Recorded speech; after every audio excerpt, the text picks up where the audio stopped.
The blood in the dirt behind the grand Victorian homes of Austin was freezing rapidly in the bitter midnight chill of December 30th, 1885. Two women, Susan Hancock and Eula Phillips, lay dead in separate locations, their bodies subjected to a level of catastrophic violence that defied all logic. The arriving police officers stepped into a slaughterhouse, their primitive lanterns illuminating scenes of profound, calculated overkill. The heavy blunt force trauma, followed by the precise surgical use of a sharp blade, left the local authorities paralyzed by the sheer magnitude of the brutality. The city marshal stared at the mutilations and realized with creeping dread that this was not a domestic dispute gone wrong. The signature at both crime scenes was identical to a string of horrific murders that had plagued the city for an entire year. The posed bodies, the barefoot tracks in the mud, the absolute silence of the attacks all pointed to a singular apex predator hunting in the Texas capital. The realization struck the department like a physical blow. They were not dealing with random violence, but a highly organized killer operating with absolute impunity. Austin in 1885 was a city desperate to prove its civilization to the rest of the country. Towering electric moon towers were being erected across the grid, designed to banish the frontier darkness and cast a permanent artificial daylight over the streets. But those brilliant carbon arc lamps only deepened the shadows where the killer operated. The origins of the American serial killer profile were being written in real time, in blood, on these dirt streets, 3 full years before Jack the Ripper ever stalked the fog of Whitechapel. The terror did not begin on that freezing December night, but exactly 1 year earlier, hidden away in the cramped servant quarters of the city. Molly Smith was the first victim, dragged from her bed in the dead of winter, struck with an axe, and left in the freezing yard.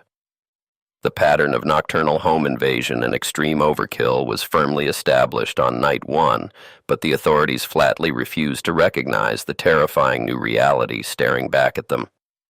The early victims shared a distinct and vulnerable profile that dictated the city's negligent response. They were young, Black domestic workers, women who navigated the invisible, unprotected margins of a deeply segregated society. Because of who was dying, the Austin police force immediately dismissed the early slaughter as isolated incidents of localized violence. They arrested boyfriends, husbands, and neighbors, desperate to close the books without looking at the terrifying larger picture of a predator targeting a specific demographic. This systemic bias became the killer's greatest camouflage, allowing him to operate completely undetected. While detectives beat false confessions out of innocent men and closed ranks around their flawed theories, the true perpetrator slipped back into the night to refine his methodology. The 19th century legal system was completely unequipped to process the concept of a stranger killing for the sheer psychological thrill of annihilation. The crime scenes offered a distinct, chilling signature that went entirely ignored by the primitive investigative units. The assailant always attacked in the dead of night, slipping into the servant quarters barefoot to avoid making a single sound on the wooden floorboards. He utilized whatever heavy, blunt instrument was available on the property, usually an axe or a brick, before finishing the brutal work with a long, sharp blade. Modern forensic tools simply did not exist to combat this level of organized malice. There was no fingerprinting, no blood typing, no crime scene preservation, and absolutely no psychological profiling. The police relied on highly unreliable eyewitness testimony gathered in pitch-black conditions and the tracking abilities of local bloodhounds. Every time the hounds caught a scent, it vanished at the edge of the Colorado River, leaving the detectives staring at muddy water while the killer washed the blood from his hands. The death toll climbed mercilessly through the sweltering summer of 1885, exposing the fatal investigative failures of the department. Eliza Shelley was murdered in early May, followed by Irene Cross later that month, and then Mary Ramey, who was only 11 years old.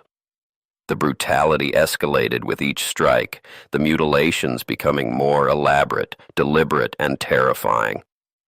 The entity the press would eventually dub the Servant Girl Annihilator was no longer just killing. He was actively experimenting. Panic finally breached the thresholds of the wealthy elite as the realization set in that the killer was operating in their own backyards. The city transformed into an armed camp overnight, fundamentally altering the psychology of the Texas capital. Men slept with revolvers beneath their pillows, guard dogs were purchased by the dozens, and the newly installed electric moon towers cast long, harsh shadows that only deepened the collective paranoia. Then came the catastrophic escalation of Christmas Eve, the night the killer completely changed the rules of his own game. He did not target the isolated servant quarters, but instead breached the main houses of the wealthy estates. Susan Hancock and Eula Phillips were white women, killed in the exact same horrific manner as the black domestic workers before them. The illusion of safety for Austin's upper class was shattered in a single devastating night of violence. The political fallout was immediate, explosive, and entirely reactionary. The governor threatened to declare martial law, and the famous Pinkerton National Detective Agency was summoned to take over the botched investigation. But the damage of a year's worth of institutional blindness was already done. The crime scenes were trampled by gawkers, the physical evidence was contaminated beyond salvage, and the timeline was irreversibly corrupted by public panic. Desperation breeds catastrophic legal errors, and the Austin police were drowning in public pressure to produce a culprit. They initiated a massive, chaotic roundup of citizens, detaining, interrogating, and releasing over 400 men in a matter of weeks. The local jails overflowed with the innocent, creating a logistical nightmare while the guilty man walked the streets, completely invisible to a primitive justice system blinded by its own panic. The trials that followed were a profound mockery of due process and a masterclass in legal incompetence. Eula Phillips' own husband was dragged into court, accused by desperate prosecutors of mimicking the Annihilator to cover up a domestic homicide. The prosecution built a flimsy case on pure circumstantial conjecture, willfully ignoring the overwhelming evidence of a serial pattern that cleared him. The jury, paralyzed by fear and confusion, ultimately acquitted him, leaving the state with nothing but public humiliation. What remains in the archival record is a profound sense of institutional betrayal that cost innocent lives. The initial victims were ignored because of their race and class, giving a monster a full year to perfect his craft without interference. By the time the authorities finally recognized the true terrifying nature of the threat, the killer had evolved far beyond their primitive capacity to catch him. And then, just as suddenly as the nightmare began, the violence simply stopped. After December 1885, the brutal nocturnal attacks in Austin ceased entirely, leaving a deafening silence in their wake. There was no final confrontation, no dramatic arrest, no deathbed confession. The Servant Girl Annihilator vanished into the vast expanse of Texas history, leaving behind a traumatized city and a stack of permanently open files. Theories proliferated in the vacuum of truth, each more desperate than the last. Some investigators believed the killer moved on, taking his insatiable compulsions to other cities along the expanding railroad lines. Others speculated he was killed in a random dispute or incarcerated for an unrelated crime, taking his monstrous secrets to an unmarked prison grave. The complete lack of closure turned the terrifying reality into a historical ghost story. This forgotten cold case represents a terrifying milestone in the history of institutional justice. It stands as one of the earliest documented examples of a highly organized, sexually motivated serial killer operating in an urban American environment.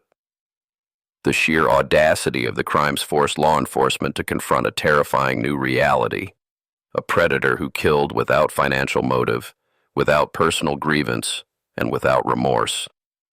Analyzing the primitive police logs today reveals the agonizing proximity of the truth. The killer's barefoot tracks, the stolen items left at secondary locations, The precise timing of the attacks, all of it pointed to a local resident deeply familiar with the city's layout and the routines of its domestic workers. The evidence was there, scattered across the dirt, but the 19th century mind could not assemble the puzzle before the pieces blew away. The failure to apprehend the Annihilator fundamentally changed how Texas approached law enforcement and public safety. It exposed the fatal systemic flaws of a decentralized, frontier-style police force trying to manage the complex darkness of a rapidly modernizing city.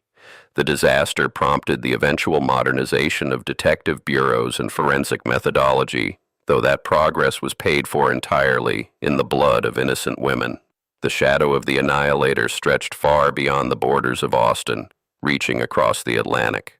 When Jack the Ripper began his infamous reign of terror in London in 1888, some transatlantic investigators seriously debated whether the Texas killer had crossed the ocean. The similarities in the extreme mutilations and the sheer brazenness of the nocturnal attacks were too striking to ignore, though no definitive link was ever proven between the two phantoms. Today, the names of Molly Smith, Eliza Shelley, Irene Cross, and Mary Ramey are largely absent from the grand narratives of American true crime. They have been eclipsed by more famous monsters and more heavily publicized tragedies of the modern era. But their unsolved murders remain a damning indictment of a legal system that valued some lives vastly more than others, creating the very blind spots a killer needed to thrive. The physical evidence is long gone, lost to time, floods, and the careless archiving of a city eager to forget its darkest hour. All that survives are the brittle, yellowed pages of coroner reports, sensationalized newspaper clippings, and contradictory police ledgers. These documents do not offer answers, only the chilling echo of a predator who realized early on that he could never be caught by the men hunting him. The 1885 Servant Girl Annihilator remains the ultimate unsolved anomaly in the history of American crime. It is a stark, terrifying reminder that the darkest corners of history are not always illuminated by time, and sometimes the monster simply wins. The files remain permanently open, the true motives remain buried in the dirt, and the Phantom of Austin continues to evade the reach of justice, hidden forever in the forgotten lore of the archive.